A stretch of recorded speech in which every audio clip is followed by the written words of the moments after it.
নমস্কার। আজকের suspense story চ্যানেলে আপনাদের সকলকে স্বাগত।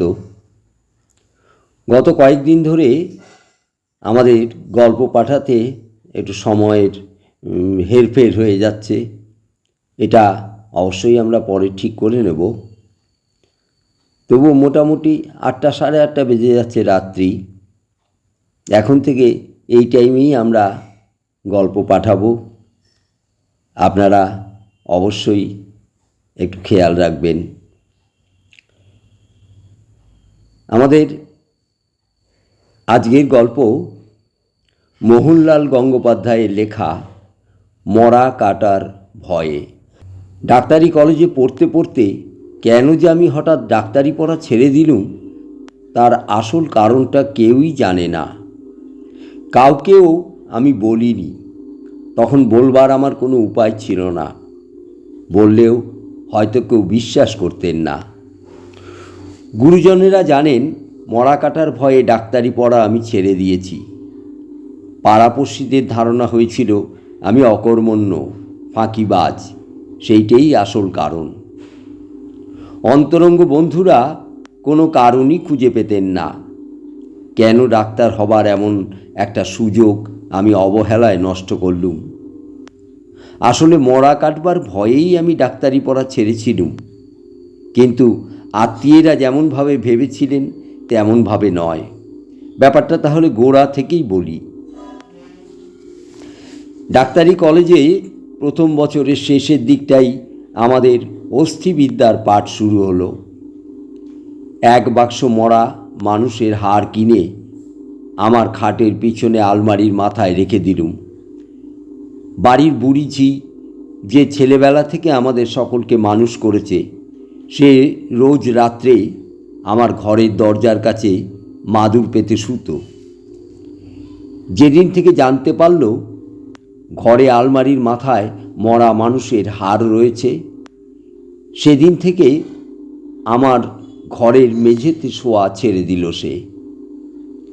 আমি বললুম, কি হলো রে বুড়ি? বুড়ি বললে, না বাপু, রাত্রে ভয় করে। কই, আগে তো করতো না। আমি বললুম, কিসের ভয়? তা জানি নে বাপু, ওই বাক্সের মধ্যে খড়খড় শব্দ করে, শুনতে পাও না? আমি বললুম, ইঁদুর টিঁদুর হবে হয়তো, তাতে আর ভয় কি? বুড়ি ফোঁস করে বলল, এ ঘরে আবার ইঁদুর আসবে কোত্থেকে? বেড়াল ঘুরে বেড়ায়, দেখতে পাও না? বেড়ালকে কি মাছ ভাত খাওয়াই না? আমি বললুম, বুড়ি, তোমার কোনো ভয় নেই, এই তো আমি ঘুমোই, আমার তো কিছু হয় না। বুড়ি বললে, তোমাদের বুকের পাটা আলাদা বাপু, তোমরা বড় বড় ডাক্তার হবে, তোমাদের কথা আলাদা। আমি আরও ঘরে শুতে পারবো নি। সেই থেকে বুড়ি অন্য ঘরে শুতো। অস্থিবিদ্যার পাঠ্যপুস্তকের সঙ্গে মিলিয়ে আমাকে হাড়গুলোর চর্চা করতে হতো।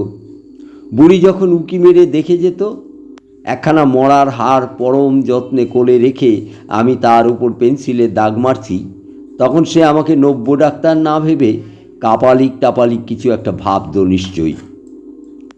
যাই হোক, এমনি অস্থিচর্চা করতে করতে শেষে আমাদের সব দেহের চর্চার সময় উপস্থিত হলো। ক্লাসের ছেলেদের জোড়ায় জোড়ায় ভাগ করে প্রত্যেক 2জন ছাত্রের জন্য একটি করে মৃতদেহ দেয়া হলো। ছেলেরা সানানো চুড়ি আর সন্না হাতে বসে গেল তাদের চিরে দেখতে। কেন জানি না, সে বছর যথেষ্ট সব পাওয়া যাচ্ছিল না। তাই আমি আর আমার বন্ধু অজিত প্রথমটা কোনো মরাই পাইনি। একটার পর একটা মরা এসে সব ব্যবস্থা গৃহের এক কোণ অবধি জমা হয়ে উঠতে লাগলো। অজিত আর আমি তখনও কিন্তু খালি হাতে বসে। অজিত ছেলেটিকে আমি ডাক্তারি কলেজে ভর্তি হওয়ার আগে চিনতুম না, কিন্তু এখানে ভর্তি হয়ে অবধি তার সঙ্গে আমার খুবই বন্ধুত্ব হয়েছে। বলতে কি, ডাক্তারি কলেজে সেই আমার শ্রেষ্ঠ বন্ধু ছিল। অজিতের সঙ্গে আলাপ হবার কিছুদিন পরেই আমি একদিন তাদের বাড়ি গিয়েছিলুম। অজিতের দুই দিদি সুনীতি আর প্রকৃতি। তখন তাদের আসন্ন MA পরীক্ষা নিয়ে খুব ব্যস্ত। অজিতের চেয়ে তারা 3-4 বছরের বড়। দুই বোনের বয়সের তফাৎ বছরখানেক হবে, কিন্তু দুজনের বরাবর স্কুলে ও কলেজে একই ক্লাসে পড়ে এসেছেন, তাই MA পরীক্ষাও দিচ্ছেন একই সঙ্গে। এরকম সুন্দরী মেয়ে আমার জীবনে খুব কমই চোখে পড়েছে, হয়তো দেখিইনি কখনো। আমাদের বাড়িতে এবং আত্মীয়দের মধ্যে যারা বেশ নামকরা সুন্দরী, তারাও এই দুই বোনের তুলনায় কিছুই নন। বিশেষ করে অজিতের ছোট দি প্রকৃতির তুলনা মেলা ভার। আমি সত্যি মুগ্ধ হয়ে গিয়েছিলুম। অচেনা বাড়িতে প্রথম দিন এসেই মেয়েদের মুখের দিকে যে বোকার মতো তাকাতে নেই, সেটা মনে ছিল না। মনে পড়তেই হঠাৎ এমন লজ্জা পেয়ে গেলুম যে আমার মাথা নিচু হয়ে গেল, আর উঠতেই চায় না। শেষে অজিতের দিদিরা যখন গরম লুচি, বেগুন ভাজা আর মিষ্টি নিয়ে আমাদের দুজনকে খাওয়াতে এলেন এবং তাদের মিষ্টি স্বভাবের গুণে মুহূর্তে আমাকে আপন করে নিলেন, তখন সত্যিই মনে হলো সুনীতি আর প্রকৃতি এরা আমারই দুই দিদি। কতকাল যেন এদের সঙ্গে একসঙ্গে মানুষ হয়েছি। আমার নিজের 4 দিদি, কিন্তু কারোর সঙ্গেই আমার ভাব নেই। দিদিরা কত সময় কত জিনিস আমায় দিয়েছেন, ভাইফোঁটার সময় কত কী রেঁধে খাইয়েছেন, কিন্তু কোনোদিন আমি তাদের প্রতি কৃতজ্ঞতা বোধ করিনি। শেষ দিয়ার ছোট দিকে তো ছেলেবেলায় কত ঠেঙিয়েছি। বর্দি মেজদির বয়সটা একটু বেশি হওয়ায় তাদের নাগাল পাইনি, নইলে বোধহয় তাদেরও পিট্টি দিতুম। এই নিয়ে কত ঝগড়া, কত কান্নাকাটি হয়েছে। মারামারি ঝগড়ার জন্য কোনো দিন আমার ক্ষোভ হয়নি। সেদিন কিন্তু সেই লুচি আর বেগুন ভাজার থালা গ্রহণ করে আমার মন কৃতজ্ঞতায় নুয়ে পড়ল। সেদিন থেকে আমি অজিতদের বাড়ির এক ছেলে হয়ে গেলুম। বাড়িতে এসে দিদিদের বললুম আমার নতুন দিদিদের কথা। তারা তো হিংসে জ্বলে মরল। শেষদি বলল, হ্যাঁ, রেখে দে তোর প্রকৃতি দি, ছোট পিসিমার চোখে সে সুন্দরী নাকি? ওই তো দেখেছি তোর অজিতকে, ওরই তো বোন, কত আর হবে। জানতুম দিদিদের মনে অসীম আগ্রহ জাগবে। অজিতের দিদিদের দেখবার জন্য সবাই ছটফট করে উঠবে। আমিও তাই বাড়িয়ে বাড়িয়ে তাদের গুণ বর্ণনা করলুম। শেষে ঠিক হলো সুনীতি দিদি আর প্রকৃতিদির পরীক্ষা হয়ে গেলেই একদিন তাদেরকে আর অজিতকে আমাদের বাড়িতে নেমন্তন্ন করা হবে। আমি গিয়ে বলে এলুম। সুনীতিদি আর প্রকৃতিদি তখনই রাজি হয়ে গেলেন, কিন্তু ওই রাজি হওয়া পর্যন্তই হলো। আমাদের বাড়িতে আসা বা দিদিদের সঙ্গে আলাপ হওয়া কিছুই হয়ে উঠল না। সুনীতিদিদের পরীক্ষা শেষ হওয়ার আগে থেকেই জরুরি তাগিদ আসছিল তাদের মিরাটবাসী মাসির কাছ থেকে, যাতে পরীক্ষা দিয়েই তারা মিরাটে আসে। মাসি উত্তর ভারত প্রদক্ষিণ করবার জন্য দিন স্থির করে বসে আছেন। বংশীরা এলেই তাদের নিয়ে বেরিয়ে পড়বেন। সুতরাং সুনীতিদি প্রকৃতিদির পরীক্ষা যেদিন শেষ হলো, সেই দিনই রাত্রের ট্রেনেই দুই বোন চলে গেলেন মিরাটে। কথা দিয়ে গেলেন ফিরে এসে আমাদের বাড়িতে যাবেন। তারপর ঘটল সেই ভয়ানক দুর্ঘটনা। উত্তর ভারত ভ্রমণকালে এক অন্ধকার রাতে নির্জন এক নদীর ধারে তাদের ছুটন্ত ট্রেন লাইন ফসকে জলের উপর উল্টে পড়ল। ট্রেন যাত্রীদের মধ্যে কতজন যে মারা পড়ল তার সঠিক কোনো হিসেব পাওয়া গেল না। প্রকৃতিদির আর মাসিমার কোনো পাত্তাই পাওয়া গেল না। শুধু সুনীতিদি ছিল দিন 15 হাসপাতালে ভুগে মাথায় পট্টি বেঁধে কলকাতায় ফিরে এলেন। পট্টি যখন খোলা হলো তখন দেখা গেল তার একটি চোখ, আর তাছাড়া সুন্দরী বলে তাকে আর চেনা যায় না, কোনোদিন যাবেও না। সুনীতিদির মুখ দিয়ে বেরিয়ে গেল, ওদের সঙ্গে আমিও তো চলে যেতে পারতুম। এরপরে সুনীতিদির বা প্রকৃতিদির আমাদের বাড়িতে আসার আর প্রশ্নই উঠল না। অজিত ছেলেটি ছিল খুব সংযত, খুব চাপা। তার মনের মধ্যেকার তোলপাড় সে চাপা দিয়ে কলেজে আবার যখন নতুন অস্থিবিদ্যার চর্চা হচ্ছে তাতেই মনোযোগ দিল। কলেজের প্রায় কেউই তার পারিবারিক দুর্ঘটনার কথা জানতে পারল না। আমাকেও বলে দিল এ নিয়ে কারোর সঙ্গে আলোচনা না করতে। অজিতের সঙ্গে আমার কদিনেরই বা আলাপ, তারই মধ্যে এতগুলো ঘটনা ঘটে যাওয়ায় আমার মনে হতো যেন কত বছরের আলাপ অজিতের সঙ্গে।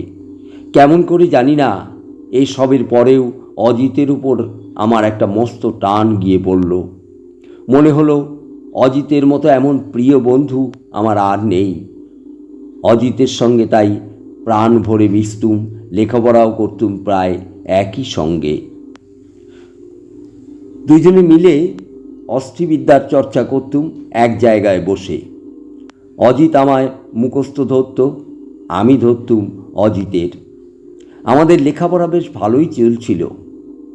কতদিনে একটি সব পাব, তার ত্বক, পেশি ও শিরা উপশিরাগুলোকে আলাদা করে ছাড়িয়ে দেখব আমাদের বই পড়া বিদ্যে মুখস্থবিদ্যের সঙ্গে মিলছে কি না। এই নিয়ে অজিতের সঙ্গে প্রায়ই আমার আলোচনা হতো। আমরা মরা না পেয়ে সত্যিই একটু অসহিষ্ণু হয়ে উঠেছিলুম।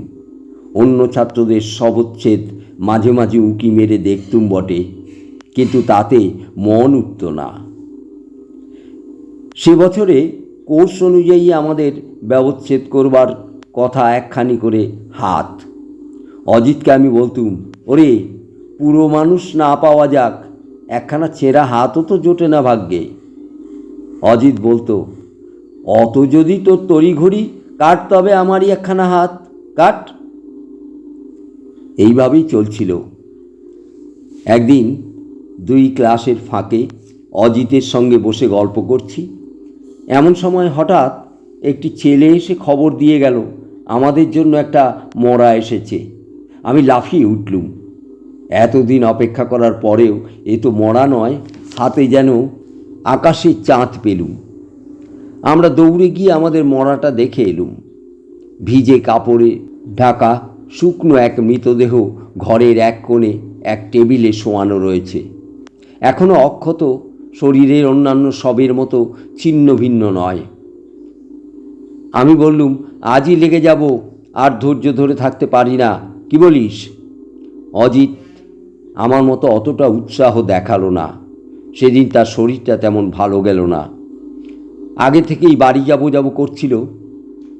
তাকে আমতা আমতা করতে দেখে আমি বললুম, অজিত তুই বরং আজ বাড়ি যা, তোর শরীর খারাপ, ভালো করে ঘুম দে, যা। আমি আজ ক্লাসের পর মরাটাকে তৈরি করে রাখবো, একটু আধটু আঁচড়ও পারি তো দেব, তারপর কাল থেকে দুজনে শকুনির মতো ঝাঁপিয়ে পড়া যাবে ওই লাশটার উপরে। সেদিন শেষ ক্লাসের পর অজিত বাড়ি চলে গেল, আর আমি একটু হাত মুখ ধুয়ে চা খেয়ে তৈরি হয়ে নিতে লাগলুম সব ব্যবচ্ছেদের প্রথম অভিযানের জন্য। বেশ পেট ভরে চা, বিস্কুট আর রুটি খেলুম, যেন কোনো উৎসবে যাচ্ছি। তারপর কাটা কুটির যন্ত্রের বাক্সটা বগল দাবা করে চললুম মরার ঘরের দিকে। বিকেল হয়ে গিয়েছিল, সন্ধ্যার খুব দেরি নেই। অন্য ছাত্ররা দিনের বেলাতেই নিজেদের কাজ সেরে নিয়েছিল। মরার ঘরে কেউই ছিল না, ঘর খালি। শুধু দেখলুম আমাদের মরার টেবিলের কাছে একজন মহিলা দাঁড়িয়ে আছেন। প্রথমটা মনে হলো হাসপাতালের কোনো নার্স অথবা উঁচু ক্লাসের কোনো ছাত্রী হবেন, কিন্তু যেরকমভাবে নিচু হয়ে তিনি এক মনে আমার মরাটাকে পরীক্ষা করছিলেন তাতে কেমন যেন একটু আশ্চর্য লাগলো। এমনভাবে মরাটার মধ্যে দেখবার কি আছে? আমি আস্তে আস্তে এগিয়ে গেলুম। মহিলাটি আমায় দেখতে পাননি। যখন খুব কাছে এসেছি তখন হঠাৎ আমার উপস্থিতি অনুভব করে একটু চমকে উঠে সরে গেলেন। আমি দেখলুম তার মুখে যেন একটা অপরিসীম ক্লান্তি এবং দুঃখের ছায়া। এরকম একটা মুখ দেখব বলে আশা করিনি। হঠাৎ তাই কিছু বলতে পারলুম না। আমি কথা বলবার আগেই মহিলাটি মুখ খুললেন, বললেন, আপনারই লটে বুঝি এই সবটি পড়েছে? আমি বললুম, হ্যাঁ, কেন বলুন তো? তিনি বললেন, আপনাকে একটি অনুরোধ করছি, এ মরা আপনি কাটবেন না। কোথায় যেন একটা ভুল হয়েছে। এটা বেওয়ারিশ লাশ নয়, এ আমারই এক আত্মীয়ের দেহ। কি করে এখানে এলো বুঝতে পারছি না। আমি কর্তৃপক্ষের সঙ্গে দেখা করে এই লাশ এখান থেকে সরিয়ে ফেলার ব্যবস্থা করব। তার আগে আপনাকে অনুরোধ, এর গায়ে হাত দেবেন না। এই বলেই মহিলা ব্যস্ত হয়ে দ্রুত পদে ঘর পার হয়ে দরজা দিয়ে বেরিয়ে চলে গেলেন, বোধহয় কর্তৃপক্ষেরই উদ্দেশ্যে। যন্ত্রের বাক্স হাতে স্তব্ধ হয়ে আমি খানিকক্ষণ বসে রইলুম। তারপর হতাশ মনে ঘর থেকে আস্তে আস্তে বেরিয়ে এলুম। বেরিয়ে দেখি শীতের আকাশ কালো করে মেঘ জমেছে, একটা ভিজে হাওয়া বইতে শুরু করেছে। প্রথমেই চললুম আমি অজিতকে খবর দিতে। হাতে লাশ পেয়ে এমনভাবে হাতছাড়া হয়ে যাবে, এরকম নিরাশ জীবনে আমি কখনো হইনি। অজিতের বাড়ি পৌঁছতে পৌঁছতে বৃষ্টি এসে গেল। দৌড়ে গিয়ে যখন বাড়ির মধ্যে ঢুকলুম তখন জামা কাপড় ভিজে গেছে। অজিতের মা আমায় শুকনো কাপড় দিলেন এবং বললেন, অজিত এখনও বাড়ি ফেরেনি। অজিত একটু পরেই ফিরল ভিজতে ভিজতে, আর এই অদূরদর্শিতার জন্য আমার কাছে বকুনি খেল। অজিতের মাও বকলেন। অজিত বলল, বাড়ি এলেই তো বন্দি, তাই আড্ডা টাড্ডা মেরে ফিরলুম। এইবার মুড়ি দিয়ে শুয়ে পড়ব, আর কি। বিছানায় ঢলে পড়তেই অজিতের তেড়ে জ্বর এলো। আমি তাকে সংক্ষেপে সেদিনের ঘটনাটা উল্লেখ করে বললুম, আবার কতদিন একটা বেওয়ারিশ লাশ পাওয়া যায় দেখো। অজিত বলল, দুঃখ করিস নে, জ্যান্ত মানুষ হাতছাড়া হয়ে যায়, এ তো একটা মরা। অজিতকে আর না বকিয়ে সেদিন আমি বাড়ি ফিরে গেলুম। মন বড় চঞ্চল হয়েছিল। আমার ন্যায্য অধিকারে কে যেন হাত দিয়েছে, তাই যেমন বিরক্ত বোধ করেছিলুম, তেমনি আবার সেই মহিলাটির দুঃখ ক্লান্ত মুখের কথা মনে করে মায়াও লাগছিল। আহা, বেচারার আত্মীয়ার দেহ, তার সদ্গতি না হলে তিনিই বা শান্তি পাবেন কোথা থেকে? আচ্ছা, কেমন করে তিনি দেহটার সন্ধান পেলেন? সেইটাই তো আশ্চর্য। নিশ্চয়ই অনেক দিন ধরে ওত পেতেছিলেন। যেমনি টেবিলে লাশ আসা অমনি এসে ছোঁ মেরে পড়েছেন। কিন্তু এই কেশহীন, বর্ণহীন, শুষ্ক কঠিন মৃতদেহ একে শনাক্ত করলেন কেমন করে? বাহাদুরি আছে বলতে হবে। নানা চিন্তায় রাত্রে ভালো ঘুম হলো না। সকালে একটু বেলা করে উঠে মুখে ভাত গুজে কলেজে গেলুম। প্রথমেই খোঁজ নিলুম আমার মরা সরানো হয়েছে কিনা, কেউ সে লাশ দাবি করেছে কিনা। আশ্চর্য হয়ে গেলুম। শুনলুম কেউই লাশ দাবি করতে আসেনি। শুনলুম এতদিন পরে ও লাশ দাবি করবার কারুরই নাকি অধিকার নেই। দাবি করবার সময়ের সীমা বহুদিন হলো পেরিয়ে গেছে। মৃতদেহ এত বিকৃত হয়ে গেছে যে তাকে এখন শনাক্ত করা অসম্ভব। করলেও কর্তৃপক্ষ তা মানবেন না। শুনে আমার খারাপ লাগলো, মহিলার জন্য দুঃখ হলো। মরাটা শুনলুম পাওয়া গিয়েছিল বিহারের কোনো এক অঞ্চলে। পুলিশের কাছে বহুদিন পড়ে থাকার পর লাশটাকে বেওয়ারিশ বলে ঘোষণা করে স্থানীয় ডাক্তারি কলেজে দেওয়া হয়। কিন্তু সেখানে লাশের প্রয়োজন না থাকায় কলকাতায় চালান দেওয়া হয়েছে। অন্য ছাত্ররা সব ব্যবচ্ছেদ গৃহে গেল যে যার মরার কাছে। পাছে মহিলা এসে পড়েন এই ভেবে আমি গেলুম না। কিন্তু সারাদিন মহিলার কোনো খোঁজ পাওয়া গেল না। আমি তখন এই ভেবে নিশ্চিন্ত হলুম যে তিনি বোধহয় নিরাশ হয়ে তার দাবি ত্যাগ করেছেন। ক্লাসের শেষে আরও একবার খোঁজ নিলুম তিনি এসেছিলেন কি না। শুনলুম আসেননি। মরাটা কাটতে পারি কিনা জিজ্ঞেস করাতে উত্তর পেলুম, আলবাত পারি। ও দেহের সম্পূর্ণ অধিকার আমাদের কলেজের সব ব্যবচ্ছেদাগারের, আর কারুর নয়। এই শুনে আবার মরা কাটবার উৎসাহ ফিরে এলো। গোড়ায় ভেবেছিলুম অজিতের জ্বর সেরে গেলে দুজনে একসঙ্গে কাজ আরম্ভ করব, কিন্তু হাত নিষ্পিস করে উঠল। মনে হলো অন্তত দু একটা আঁচড় মেরে কাজটা আরম্ভ করে দেওয়া যাক। এই ভেবে মরার ঘরে গিয়ে ঢুকলুম। সেই দিনও ছাত্ররা যে যার কাজ শেষ করে চলে গিয়েছিল, ঘর খালি। মরার ঘরের ভ্যাপসা গন্ধ নাকে ঢোকবার সঙ্গে সঙ্গেই দেখলুম কি আশ্চর্য, আজও সেই মহিলা আমার মরার কাছে একটা উঁচু টুলের উপর বসে রয়েছেন। আমাকে ঘরে ঢুকতে তিনি দেখেছিলেন, মনে হলো আমারই জন্য যেন অপেক্ষা করছিলেন। আমি তার কাছে যেতেই বললেন, দেখুন, এ দেহ আপনি কাটতে পারেন, কিন্তু অজিত যেন না ছোঁয়। আমি অবাক হয়ে বললুম, আপনি অজিতকে চেনেন নাকি? মহিলা টুল ছেড়ে উঠে দাঁড়ালেন, একটু থেমে একটা নিঃশ্বাস নিলেন, তারপর বললেন, এ দেহ অজিতের দিদির, প্রকৃতির। সে কি? কিসের যেন একটা প্রচণ্ড ধাক্কা খেলুম, সমস্ত দেহ অসাড় হয়ে গেল। বসবার টুলটা শক্ত করে চেপে ধরলুম, দেখি মহিলা দ্রুত পদে ঘর ত্যাগ করে চলে যাচ্ছেন। আমি চেঁচিয়ে বললুম, কিন্তু আপনি আপনি কে? মহিলা এক মুহূর্ত থমকে আমার দিকে ফিরে তাকিয়ে একটু ম্লান হাসি হাসলেন, তারপর দ্রুততর গতিতে দরজা পার হয়ে চলে গেলেন। এইবার আমি চিনলুম, কোনোদিন চাক্ষুষ দেখিনি, কিন্তু অজিতের মাকে তো দেখেছি। সেই কপাল, সেই চোখ, অজিতের মিরাটের মাসি, যিনি ট্রেন দুর্ঘটনায় মারা গেছেন, তিনি ছাড়া আর কেউ নন। একা আমি সব ব্যবচ্ছেদ গৃহের মধ্যে আমার সামনে পড়ে আছে যার বিকৃত গলিত দেহ। এই কিছুদিন আগেও তাকে দেখে ভেবেছিলুম তার মতো সুন্দরী পৃথিবীতে নেই। সেই শীতের সন্ধ্যায় কপালের ঘামটা মুছে তাড়াতাড়ি ঘর থেকে বেরিয়ে এলুম। কি করা যায় এখন? যা দেখলুম, যা শুনলুম, তা কি বিশ্বাস করব, না ভুয়ো বলে উড়িয়ে দেব?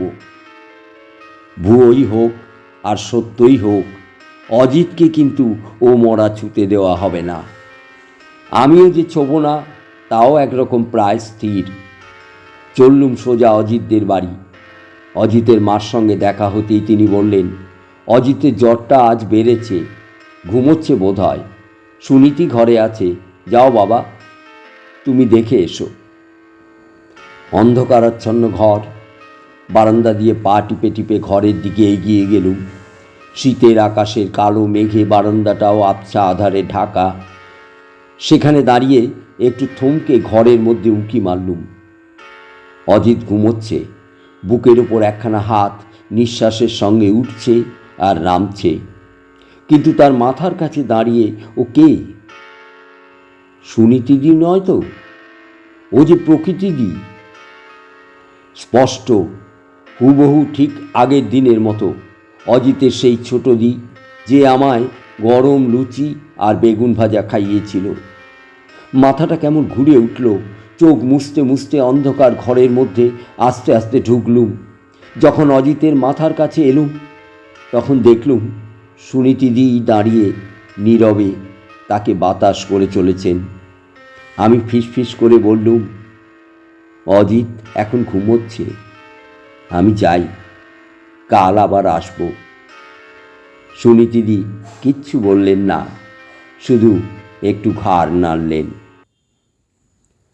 গল্পটা এখানেই শেষ। গল্পটা কেমন লাগলো আমাদের অবশ্যই কমেন্টে জানাবেন।